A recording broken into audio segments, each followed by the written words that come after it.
উদয়পুৰ গাঁৱতে কবিতায়ে তাইৰ জীয়েক ৰাণীৰ সৈতে বাস কৰিছিল।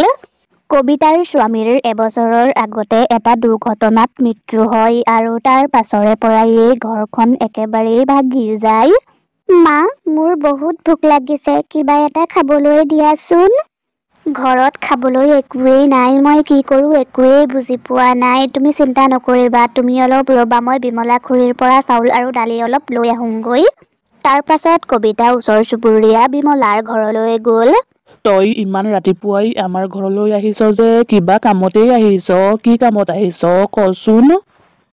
খুৰী, ৰাতিপুৱাই আপোনালোকৰ ঘৰলৈ অহাৰ বাবে মোক ক্ষমা কৰিব, কিন্তু মোৰ উপায় নাই। যোৱাকালিৰে পৰা মোৰ ছোৱালীজনী বৰ ভোকত আছে। তোৰ ছোৱালী ভোকত আছে তাতে মই কি কৰিম? তোৰ স্বামী মৰাৰ পাছৰে পৰা তই ইঘৰ সিঘৰৰ পৰা বস্তু খুজি খাই আছ, কিন্তু তইতো লোকৰ ঘৰত কামো কৰ, তেতিয়াহ'লে তই সেই পইচাখিনিৰে কি কৰনো? খুৰী, আপুনিতো জানেই আজিকালি বস্তুৰ যিহে দাম, আৰু মই যি ঘৰত কাম কৰোঁ সেই মানুহ ঘৰে মোক বহুত কম পইচা দিয়ে। কবিতা, তই বেয়া নাপাবি, আজি মই তোক একো সহায় কৰিব নোৱাৰো, কাৰণ মই তোক সদায় সদায় এনেকৈ বস্তু দি থাকিব নোৱাৰো। বস্তুৰ যিহে দাম হৈছে, আৰু তইনো সদায় সদায় কিমান দিন এনেকৈ লোকৰ ঘৰৰ পৰা বস্তু খুজি খাই থাকিবি? বিমলাৰ কথা শুনি কবিতা থমকি ৰ'ল, কিন্তু তথাপিও তাই বাৰে বাৰে তেওঁক হাতযোৰ কৰি ক'লে শেষবাৰৰ কাৰণে বস্তু দিবলৈ। এইবাৰৰ পৰা তাই আৰু সিহঁতৰ ঘৰলৈ বস্তু খুজি কেতিয়াও নাহে। খুৰী, শেষবাৰৰ কাৰণে মোক সহায় কৰক, এইবাৰৰ পৰা আৰু মই আপোনাৰ ওচৰলৈ কেতিয়াও নাহোঁ। নাই নাই, মই আজি তোক একো সহায় কৰিব নোৱাৰো।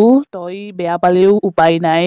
ৰাতিপুৱাই ৰাতিপুৱাই আহি মোৰ গোটেই দিনটোৱেই নষ্ট কৰি পেলালি। তই এতিয়া ইয়াৰ পৰা যাগৈ যা।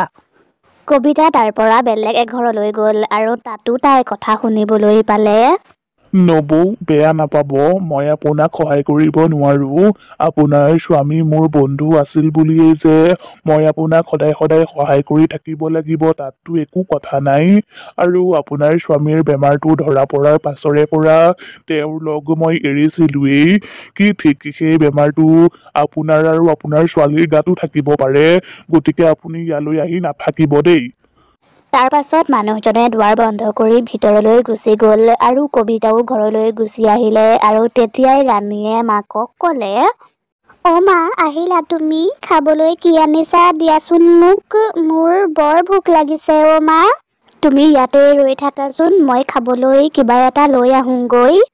তাৰ পাছত কবিতা আকৌ ওলাই গ'ল, আৰু কিছু সময়ৰ পাছত তাই ঘৰলৈ আহিলে আৰু ৰাণীৰ বাবে বহুত কিবা কিবি খোৱা বস্তু লৈ আহিলে, আৰু খোৱা বস্তুখিনি দেখি ৰাণী বৰ সুখী হ'ল। মা, দেউতা নোহোৱা হোৱাৰে পৰা ভাল খাদ্য খাবলৈয়ে পোৱা নাই, কিন্তু মা, তুমি এইবোৰ আনিবলৈ পইচা ক'ত পালা? ৰাণীয়ে প্ৰশ্ন কৰি থকাৰ বাবে কবিতায়ে তাইৰ মূৰৰ পৰা উৰণিখন আঁতৰাই দিলে, আৰু ৰাণীয়ে দেখিলে মাকৰ মূৰত এডালো চুলি নাই। তাৰ মানে মাকে চুলিখিনি বিক্ৰী কৰি তাইৰ বাবে খোৱা বস্তু আনিলে। মাকৰ অৱস্থাটো দেখি ৰাণীয়ে ক'লে, মা, তোমাৰ চুলিখিনি কি হ'ল? মোৰ বৰ কিবা যেন লাগিছে মা। ৰাণী, একো নহয় দিয়া, কেইদিনমানৰ পাছতেই চুলি আকৌ গজিব, তুমি মাত্ৰ পেট ভৰাই খোৱা। গাঁৱৰ মানুহবোৰে এই কথাটো গম পালে যে কবিতায়ে নিজৰ মূৰৰ চুলি বিক্ৰী কৰি জীয়েকৰ বাবে খাদ্য আনিলে, আৰু কিছুমান মানুহে তাইৰ এই কথাটোত প্ৰশংসাও কৰিলে। হেৰা, তোমালোকেনো ইয়াত ৰৈ ৰৈ তাইৰ কি প্ৰশংসা কৰি আছা? তাই এতিয়া নিজৰ চুলি বিক্ৰী কৰিছে, চাবা দুদিনমানৰ পাছত তোমালোকৰ চুলিবোৰ বিক্ৰী নকৰিলেই হ'ল। তাইক আমি সেইদিনায়েই এই গাঁওখনৰ পৰা উলিয়াই দিব লাগিছিল, যিদিনাই আমি তাইৰ স্বামীৰ সেই বেমাৰটোৰ কথা গম পাইছিলো। বিমলা খুৰীয়ে কথাটো ঠিকেই কৈছে, আমি তেওঁক সেইদিনাই এই গাঁওখনৰ পৰা উলিয়াই দিব লাগিছিল, যিদিনা তেওঁৰ স্বামীৰ মৃত্যু হৈছিল। কাৰণ তেওঁৰ স্বামীৰ এটা বেমাৰত মৃত্যু হৈছিল, কি ঠিক সেই বেমাৰটো এতিয়া কবিতা আৰু তাইৰ জীয়েকৰ গাতো থাকিব পাৰে।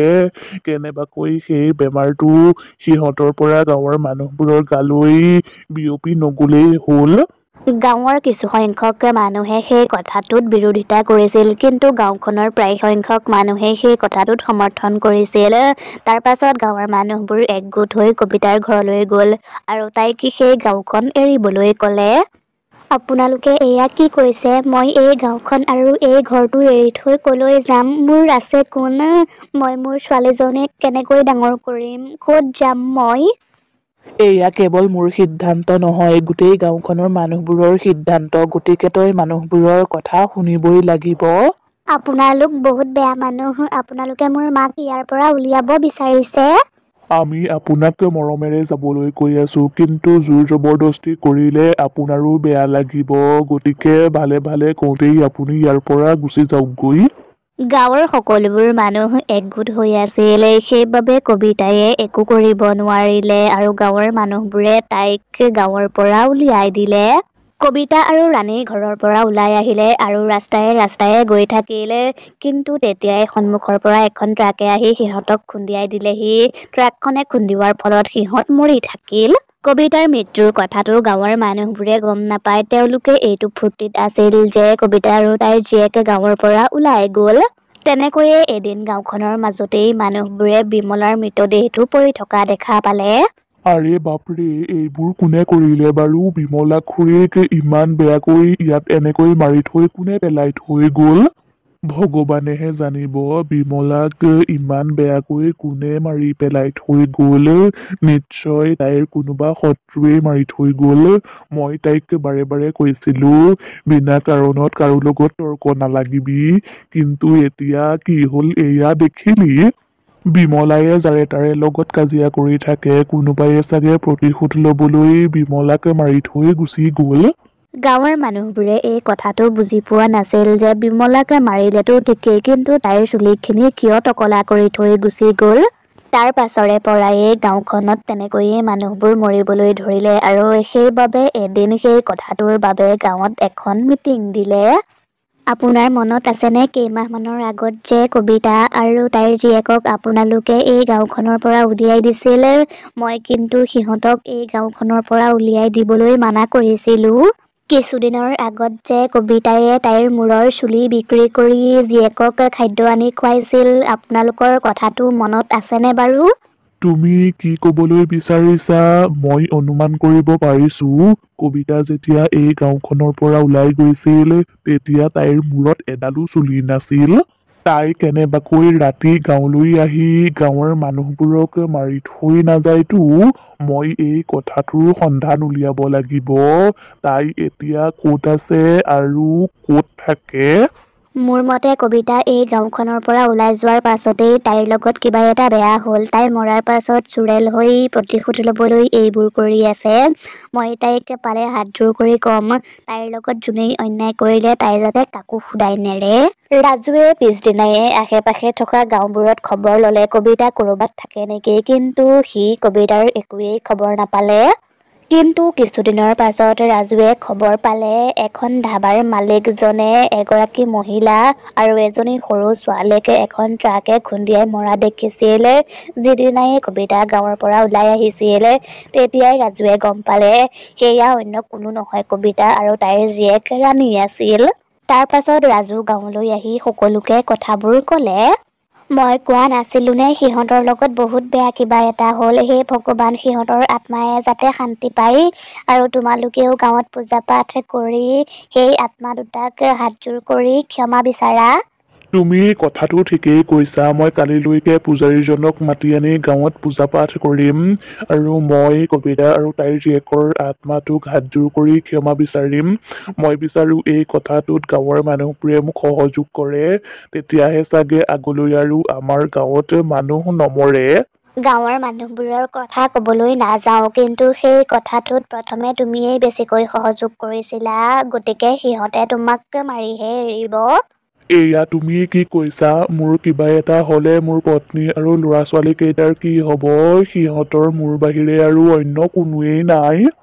তুমি এতিয়া যেনেকৈ তোমাৰ ঘৰখনৰ কথা চিন্তা কৰিছা, তেনেকৈয়ে তুমি কবিতাৰ কথাও চিন্তা কৰিব লাগিছিল, কাৰণ বেচেৰীজনীৰ স্বামী মৰানো কেইদিন হৈছিল। তোমালোকে তাইৰ লগত বহুত অন্যায় কৰিলা। এনেকুৱা কৰিব নালাগিছিল তোমালোকে।